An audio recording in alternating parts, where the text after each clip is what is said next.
Hey everyone, what's going on? It's Scott here from CanGeek.com, and as promised earlier this week, this is my E3 2017 video. So, if you are fortunate enough to be in Los Angeles right now, then you're taking in the last few hours of E3. If you're like the rest of us poor schleps, though, that could not afford a trip to Los Angeles, then E3 is more or less over for you. So this is the perfect time for me to do this video and to talk about a few things.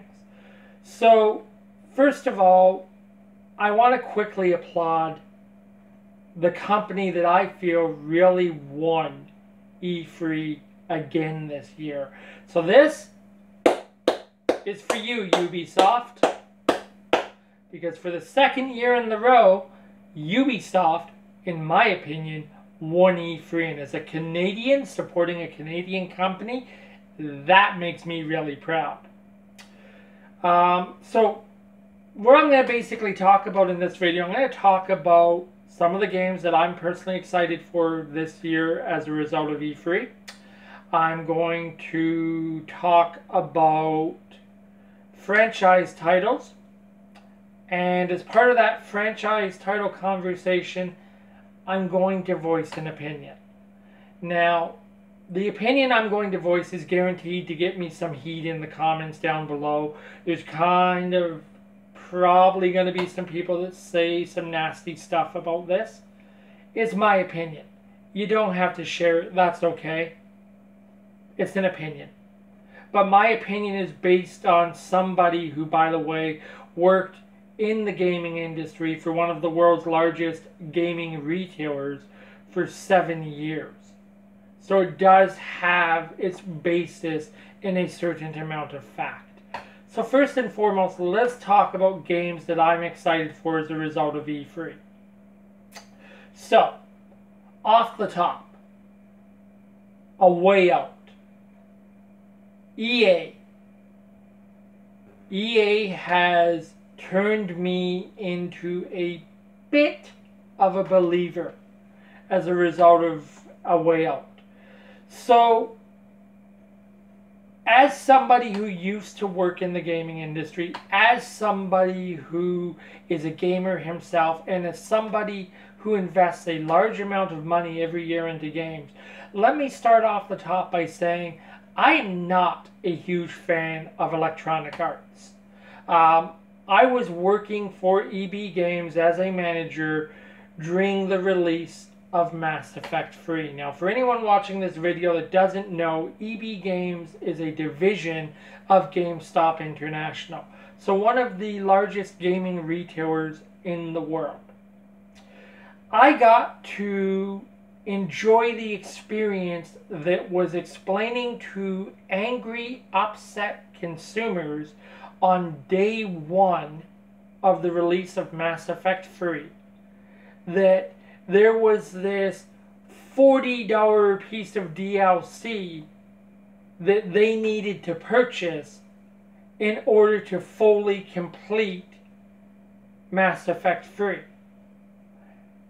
And that kind of upset a few people, and I can understand why it upset people. But upset consumers do not make a determination between the poor guy at the counter who's basically the messenger and the multinational company that just screwed them on an $80 purchase. EA has always been horrible for microtransactions. And it was almost like they made a living out of screwing their consumers. So, I'm not a huge EA fan, but I'm going to tell you right now, A Way Out may have turned me into a believer. It's a game that I'm actually looking at and thinking of a day one purchase on. It reminds me of Prison Break. That's actually what the game reminds me of. In some way, that game reminds me of Prison Break. So, I'm probably going to do it. Now, moving on to another EA title. Star Wars Battlefront 2. If you have been following us through any of our social media feeds, if you have read any of our blogs, or if you've watched any of our previous YouTube videos, you know I am a die-hard Star Wars fan. Like, all you have to do is attach the Star Wars name to a product, and I'm basically throwing my money at you. Now, Battlefront came out, and that was a day one purchase for me on my PS4. A lot of friends and a lot of people that I game with advised me against it. They said, listen, there's no single player campaign. It's basically overglorified multiplayer. Save your money. But as I said, attach the Star Wars name to it, and I'm throwing my money at you. So that's exactly what I did. Bought Battlefront on day one. Played it for about 2.5 weeks. And lost interest. Because where Battlefront was a visually stunning game that immersed you in the Star Wars universe, the lack of a single-player campaign was an absolute setback to that title. And people were right. I should have listened. I should have saved my money. And just Battlefront didn't do it for me. So as much as I will buy Battlefront 2, because it does now have a single-player campaign, and it does have the space battles, I'm going to wait. I'm going to wait a little while. I'm going to see what the initial reviews look like on that game. As long as the reviews are good, I'll be throwing more money at Disney and EA, but you know what? I am going to wait just the same. Now, Beyond Good and Evil 2. That is a game that I've been waiting for a long time. It's always been rumored as, coming sooner or later. It got announced at E3. I am ready to throw my money at Ubisoft for that. However, as we all know, games that get announced at E3 usually get pushed back. So, I'm going to have to wait a couple years, I imagine, on Good and Evil 2, but you know what? When it comes, I will be there for it. Speaking of games getting pushed back, South Park, The Fractured Butthole. So, I've been waiting for that game since the end of the Stick of Truth. I was a huge supporter of the Stick of Truth. Played it multiple times, could not get enough of that RPG.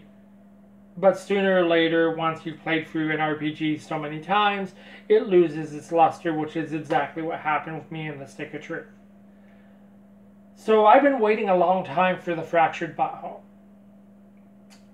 It was supposed to release pre-Christmas 2016. It never materialized. It got pushed back into 2017. Now it's got pushed towards the end of 2017. Whenever they are saying it's going to release now, let me explain to you where I stand on the subject of the Fractured Butthole. Until I am holding that game in my hands, installing it in my PS4, and watching the game's opening sequence, I am not going to believe that that game is coming out.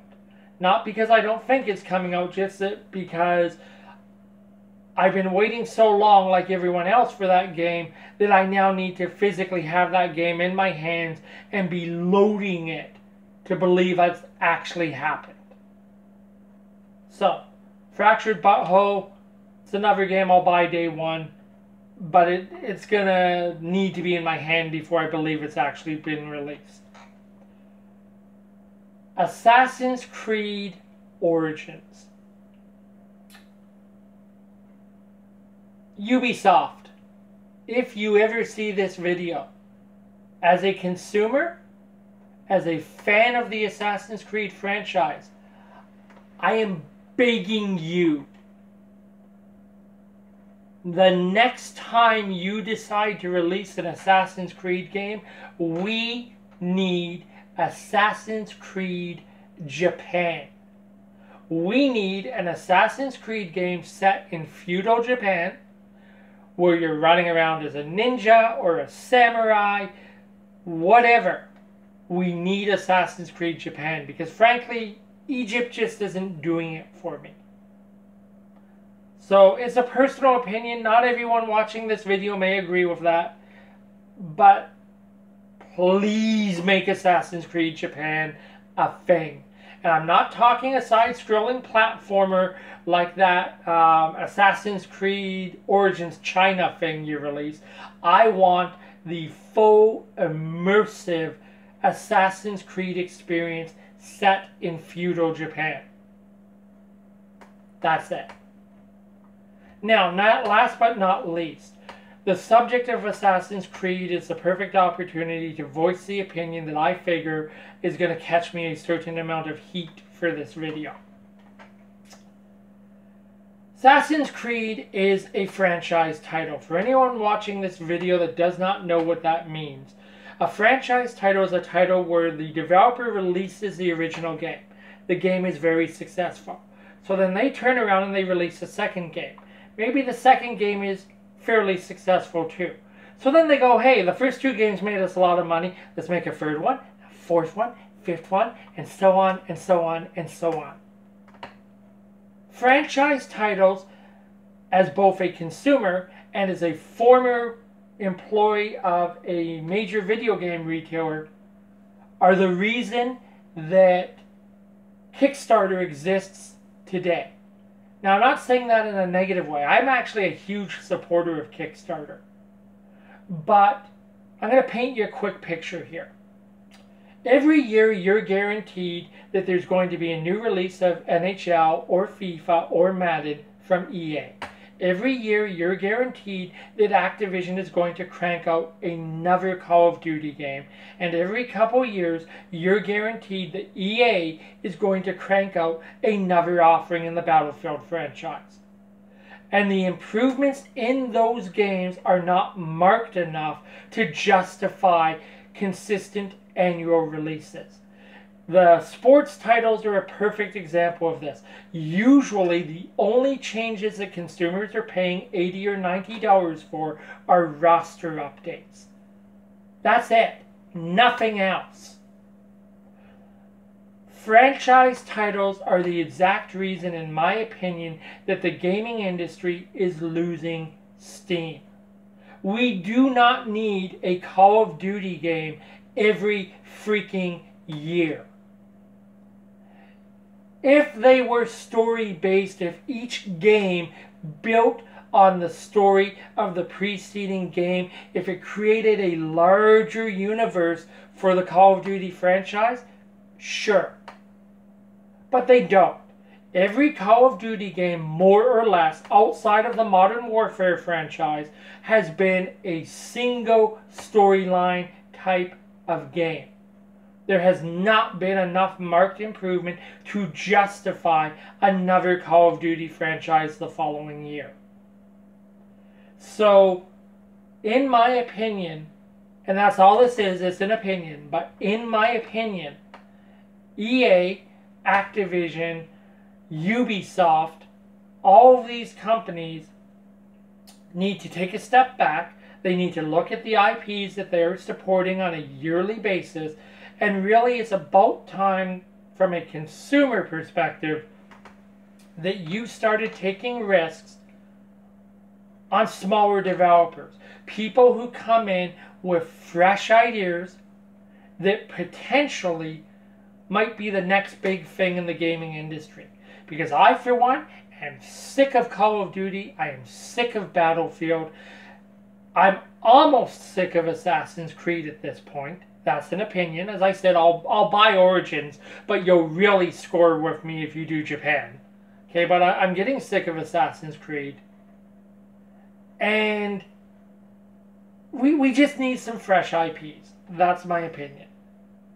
So guys, that's it. Those are some of the titles I'm stoked for from this year's E3. That's my opinion on franchise titles. And again, good job, Ubisoft. Because as far as I'm concerned, you guys won for the second year in a row. Leave me a comment down below. Let me know if you share my opinions on any of these games, on any of these franchise titles. You know, if you don't, you're welcome to your opinion as much as I'm welcome to mine. Remember to follow us via cangeek.com, where you will find links to our various social media feeds. And maybe hit the subscribe button down below as well, because, you know, trying to build a YouTube channel here. Anyways, guys, thanks a lot. Enjoy the rest of your day and have a fantastic